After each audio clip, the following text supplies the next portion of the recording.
साक्षी का परिवार middle class है। परिवार में माँ पिता हैं। साक्षी के जीवन में तब जिम्मेदारियाँ बढ़ जाती है जब एक दिन अचानक उसके पिताजी को पैरालिसिस आ जाता है। साक्षी पर अब उसके छोटे भाई और एक छोटी बहन के साथ पिता के इलाज और घर चलाने का बोझ आ गया है। साक्षी ग्रेजुएट है और वो अब नौकरी करके सारे घर की जिम्मेदारी अच्छे से संभाल रही है। उसे अब अपनी फैमिली के अलावा कुछ नहीं दिखाई दे रहा है।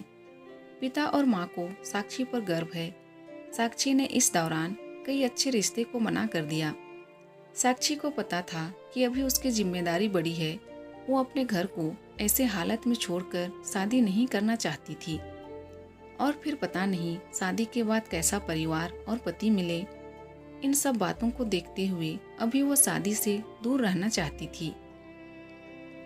इन रिश्तों में से कुछ कुछ करके उनके रिश्तेदार ने बताए थे, इसलिए रिश्तेदार अब साक्षी से थोड़ा जलने लगे। उन्होंने साक्षी के लिए अपनी एक सोच बना ली थी। उन्हें लगने लगा था कि साक्षी बड़ी घमंडी हो गई है। इस कारण अब रिश्तेदारों ने भी धीरे धीरे बात कम कर दी। एक लड़का रचित कुछ दिनों से फॉलो कर रहा होता है। लड़की को साक्षी अवॉइड करती है। लड़के का नाम रचित है। रचित साक्षी को दूर से ही देखता रहता। कभी उसने ज्यादा पास आने की कोशिश नहीं की।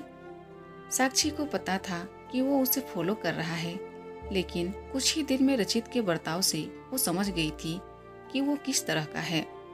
जब साक्षी कभी उसके पास से भी गुजरती तो वो दूर होने लगता था, घबरा जाता था। साक्षी को मन ही मन उसकी यह बातें अच्छी लगने लगी। उसके दिल के किसी कोने में प्यार ने दस्तक देना शुरू कर दिया था। लेकिन एक दिन अचानक रचित का रिश्ता लेकर उसकी माँ उनके घर आ जाती है। साक्षी को पता नहीं था कि कुछ ऐसा होने वाला है। रचित की उसकी तस्वीर लेकर उनके घर आई थी। रचित अच्छी पैसे वाली फैमिली से था, इकलौता लड़का था। साक्षी के घर वाले इस रिश्ते से काफी खुश थे। रचित की मम्मी ने यह बताया कि उनका लड़का साक्षी को बहुत पसंद करता है। साक्षी को इस बात का पता चला तो उसे समझ नहीं आया कि वो कैसे रिएक्ट करे। वो उसके मन में आया कि पहले वो रचित से कुछ बात करना चाहती है। अगले दिन जब वो ऑफिस गई तब उसने सोचा था कि वो रचित से बात करेगी। रचित उसे दिखाई दिया।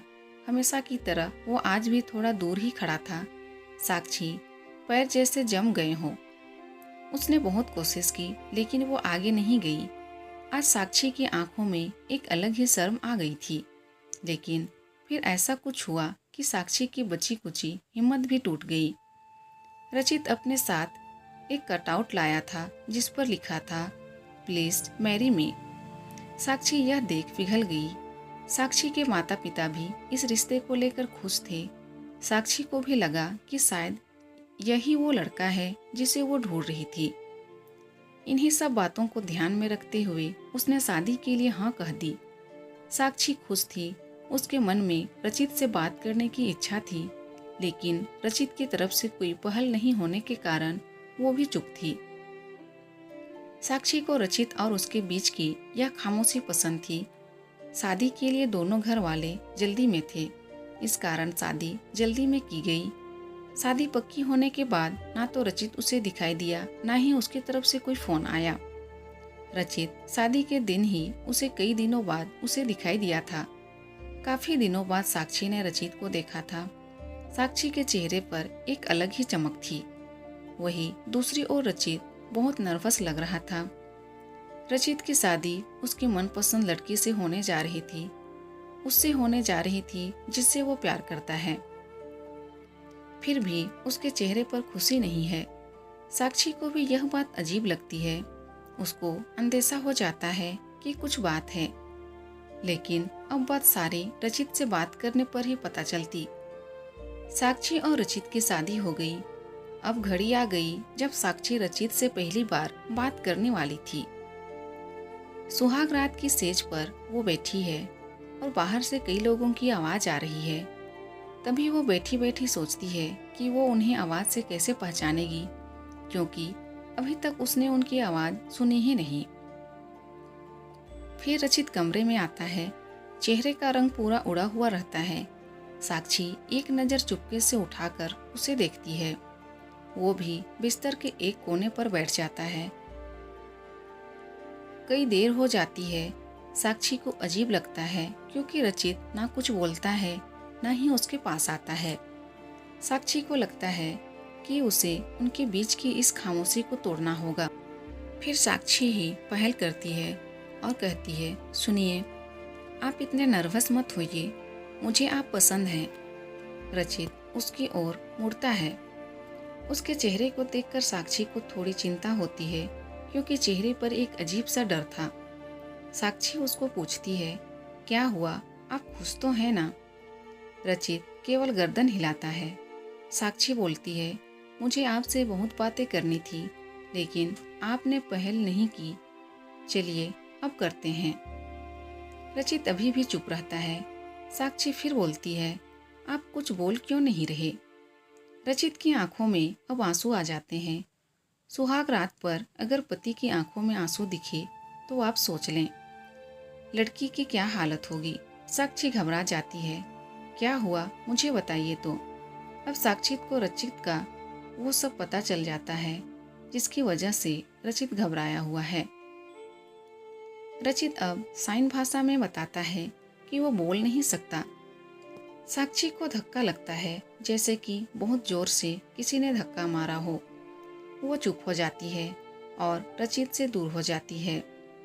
पहली रात ही उसे पता चल जाता है कि उसके परिवार वालों के साथ धोखा हुआ है और खुद रचित ने भी उसे यह नहीं बताया। वो बिस्तर पर बैठी बस यही सोच रही है कि अब क्या करूं, उसे कुछ समझ नहीं आ रहा। रचित अपनी आंखों में आंसू लिए साक्षी को हाथ लगाता है। साक्षी उसके हाथ को जोर से हटा देती है, कहती है, मुझे छूने की कोशिश भी मत करना। वो उसी समय अपने घर जाना चाहती है लेकिन रात होने की वजह से उसके पैर रुक गए।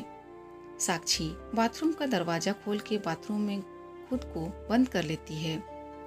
रचित बाहर बिस्तर पर ही बैठा चिंता में डूबा है। सारी रात ऐसे ही निकल जाती है। उस बंद बाथरूम में साक्षी के मन में कई ख्याल आ रहे थे। आखिरकार उसने एक फैसला लिया। उसने अपने घर वापस लौटने का फैसला किया। उसके परिवार को भी इस बात का पता नहीं होता। परिवार वाले भी यह सुनकर शौक रह जाते हैं और अपने आप को कोसते हैं कि उन्होंने जल्दी कर दी, पहले पता लगवाना था। साक्षी ने फैसला लिया कि अब वो कोर्ट में बात ले जाएगी। साक्षी के एक दिन बाद ही बात तलाक तक पहुंच जाती है। उसने फैसला किया कि झूठ से बनाया यह रिश्ता वो नहीं चाहती। रचित की माँ साक्षी के घर आती है। साक्षी की माँ उन्हें भला बुरा कहती है। साक्षी उन्हें रोकती है। वो पूछती है, आपको जरूरी नहीं लगा इतनी बड़ी बात हमें बताना? रचित की माँ नीचे मुँह कर और चुप रहकर सारी बात सुन रही है। रचित की माँ कहती है, मैं माँ अपने बेटे का भला ही चाहती हूँ और उसके पिता भी नहीं हैं। वो साक्षी को पसंद करता है, इसलिए वो साक्षी से शादी करना चाहता था। मैंने हिम्मत की बोलने की, मगर मैं कर नहीं पाई। फिर मुझे डर भी लगा क्योंकि पहली बार उसने कुछ करने को कहा। उसने तो मुझे बोला था कि तुम्हें सब बता दूं और मैं चाहती भी थी लेकिन नहीं कर पाई। मैंने रचित को भी झूठ बोला कि तुम मान गई, लेकिन शादी के पहले उसे पता चल गया कि मैंने उसको झूठ बोला है। तब तक देर हो गई थी, इसलिए वो खुश नहीं था। साक्षी, शायद तुम मुझे समझ पाओ। साक्षी अभी भी गुस्से में है। वो बोलती है कि मुझे रचित के ना बोलने से कोई प्रॉब्लम नहीं है। गुस्सा इस बात का है कि आपने धोखा दिया, झूठ बोला और वो मुझे बर्दाश्त नहीं। तलाक की बात से ही रिश्तेदार तो साक्षी और उसके परिवार की इस हालत पर खुश हैं।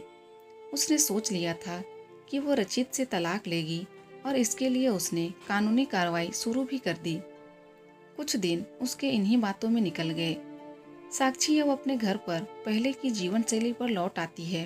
वो जॉब पर जाती है और कुछ दिनों बाद फिर रचित उसे दिखाई देता है। दूर से ही बस अब वो साक्षी को देखता है। साक्षी के ऑफिस के बाहर वो लगातार आता है।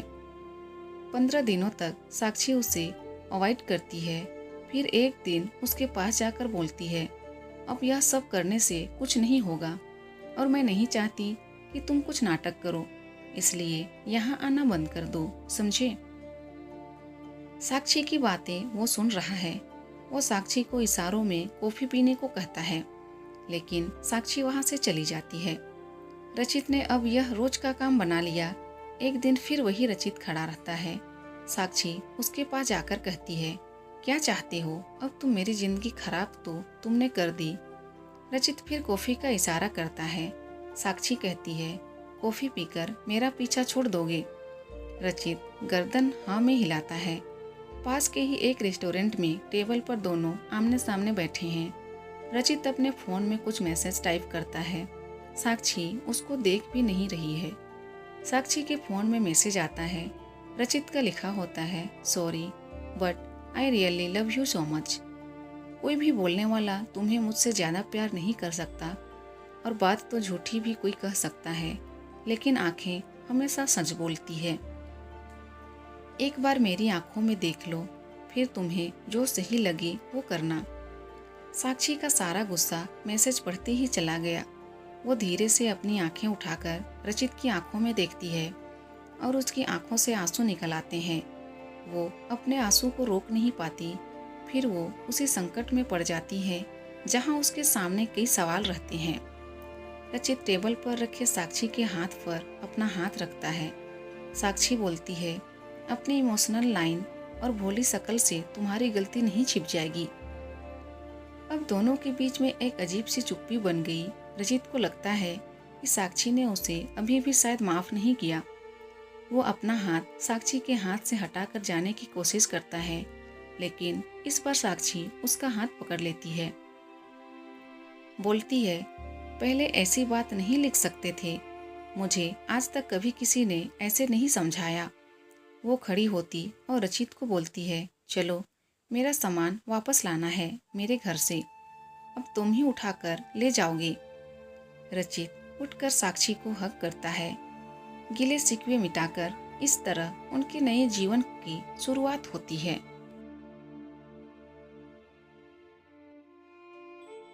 दोस्तों, अगर वीडियो पसंद आए तो प्लीज़ वीडियो को लाइक कीजिए, और अगर चैनल में नए हैं तो प्लीज़ मेरे चैनल को सब्सक्राइब कर दीजिए।